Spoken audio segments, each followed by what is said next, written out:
السلام علیکم ویورز۔ نماز کے اول وقت میں ہم لوگ بہت کنفیوز ہوتے ہیں اور جب اذان ہوتی ہے تبھی نماز پڑھتے ہیں، سوچتے ہیں اذان ہو رہی ہے اب ٹائم ہو گیا ہے، لیکن ایسا ہوتا ہے اذان اس کے لیے جو مسجد جا کر جماعت میں نماز پڑھتے ہیں، لیکن جو بیمار ہیں، مسافر ہیں، جو عورتیں گھر پر ہیں، ان کے لیے وقت ہونا شرط ہے، اذان نہیں۔ اچھا، وقت کب شروع ہوتا ہے؟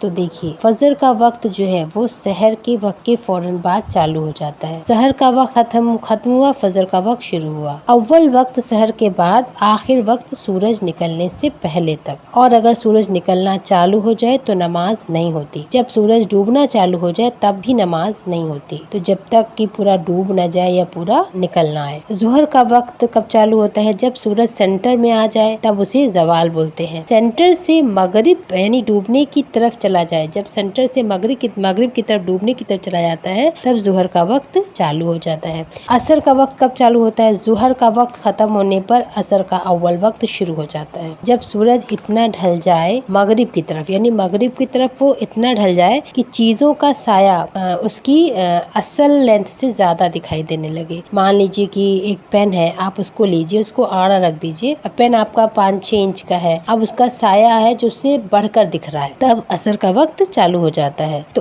عصر کا وقت سورج ڈوبنے تک ہوتا ہے۔ مغرب کا وقت عصر کے وقت کے بعد شروع ہو جاتا ہے۔ تو جیسے سورج یوں ہی اندر چلا جاتا ہے تو افطار کا وقت بھی ہو جاتا ہے اور مغرب کا وقت بھی ہو جاتا ہے۔ یہ مغرب کا اول وقت ہوتا ہے۔ اب مغرب کا وقت کب تک ہوتا ہے؟ جب تک شفق ہوتی ہے، زمین آسمان ملتے ہوئے دکھائی دیتے ہیں تو اسے شفق کہتے ہیں۔ جب تک یہ ہوتا ہے تب تک مغرب کا وقت ہوتا ہے۔ ہندوستان کے علاقے میں 30-35 یا بہت زیادہ 45 منٹ تک ہی مغرب کا وقت ہوتا ہے، اس لیے یہاں پر نماز جلدی پڑھی جاتی ہے کیونکہ ٹائم نہیں ہوتا ہے۔ کچھ علاقوں میں 1 سے 1.5-2 گھنٹے تک کا بھی ٹائم ہوتا ہے۔ عشاء کا وقت کب چالو ہوتا ہے؟ عشاء کے وقت میں مسئلہ یہ ہوتا ہے کہ اس کے لیے آپ کو ٹائم معلوم ہونا چاہیے، کیونکہ اب سورج ڈوب گیا ہے، اب سورج سے اندازہ نہیں ہو سکتا۔ تو مغرب ہونے کے بعد عام طور پہ عام صورت میں 1 گھنٹہ 20 منٹ کے بعد عشاء کا وقت چالو ہو جاتا ہے۔ ہر نماز کا آخری وقت دوسری نماز کا اول وقت ہوتا ہے۔ اب آپ کو اذان کے لیے رکنے کی ضرورت نہیں، کیونکہ جو لوگ جماعت سے نہیں پڑھتے ہیں، جیسے بیمار ہیں، مسافر ہیں، عورتیں ہیں،